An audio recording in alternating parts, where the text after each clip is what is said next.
o'clock. Magpo 4 o'clock na dito. So magluluto po ako ng Filipino food.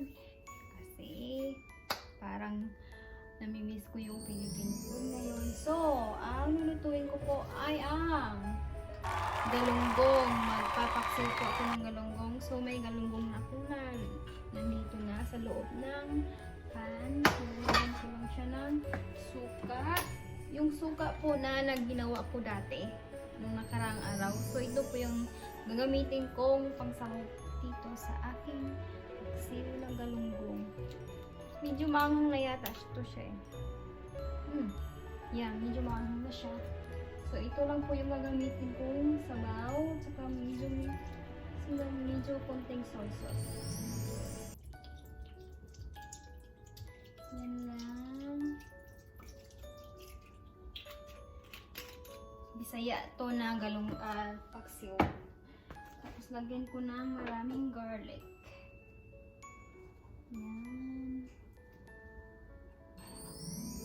Wala akong ginger. Naubusan ako ng ginger. So lagyan ko rin siya ng konting talong. Parang isang pirasong talong. Yan lang po yung ulam ko ngayon. Ano lang ito?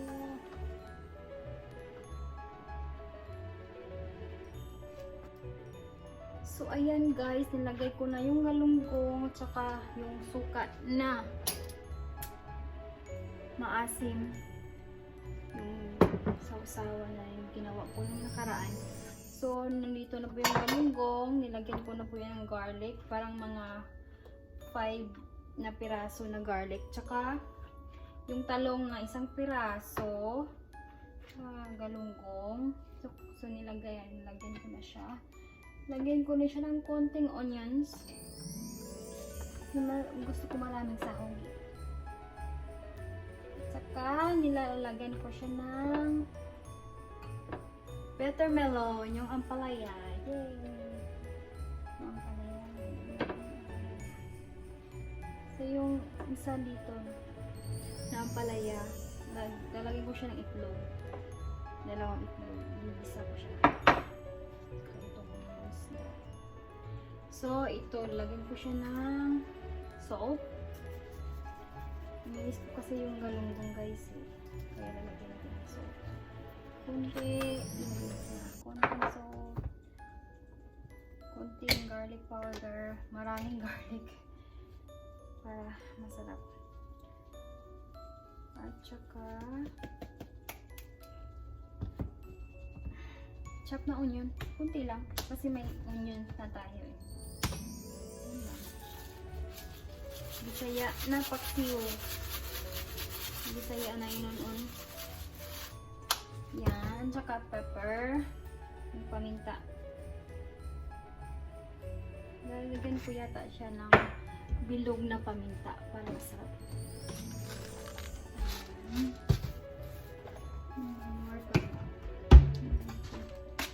Nagano ko dyan guys ng stool.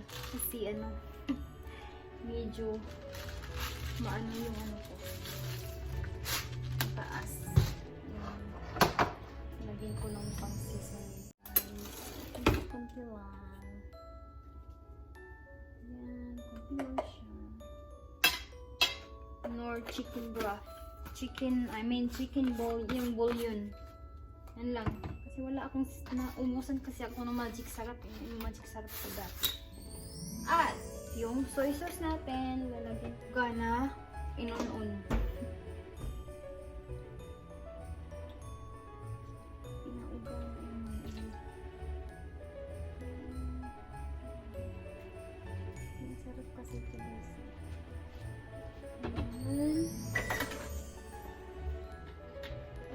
At saka lalagyan din natin siya ng olive oil. Lalagyan natin siya ng olive oil.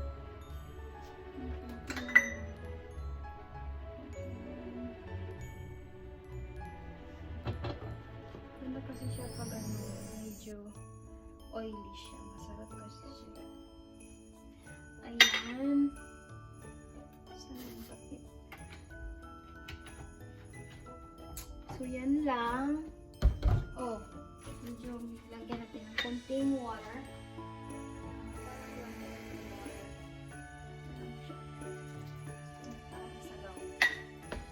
Tapos, kuluan na natin.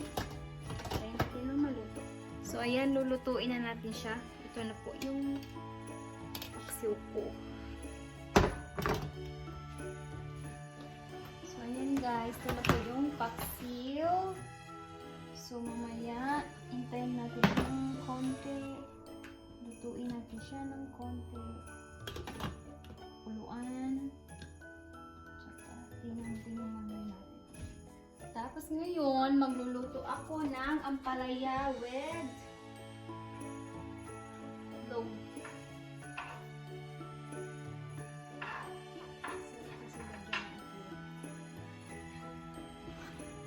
Lalagyan natin siya ng itlog. Ito po yung ampalaya na lalagyan ko ng itlog. So, yan po.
Ayan, nalagyan lang natin siya ng konting asin.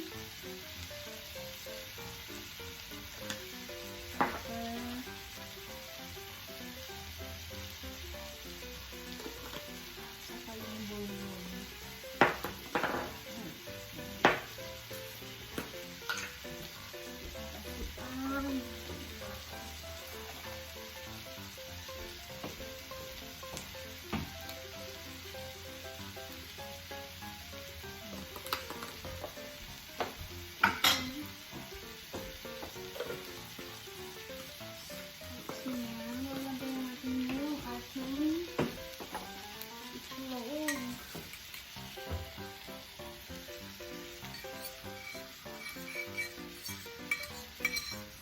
Dinner lang po siya.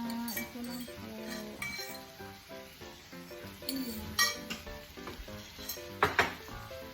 Makayanan. Mahalo. Ayan talaga masyado. Mas mapait siya. Gusto ko naman siya mapait. Ako lang kasi kakain ito eh. Masarap ko siya tapos mapait.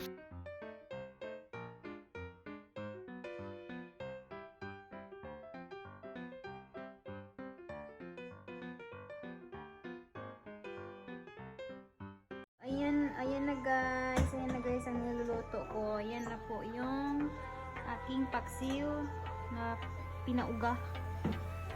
Paksiw with galunggong, tsaka buttermelon, tsaka yung talong, tsaka yung mga sahog. Yan na po. Tsaka yung ampalaya with itlog. Yan lang po ang hapunan. So, kakain na po kami ngayon.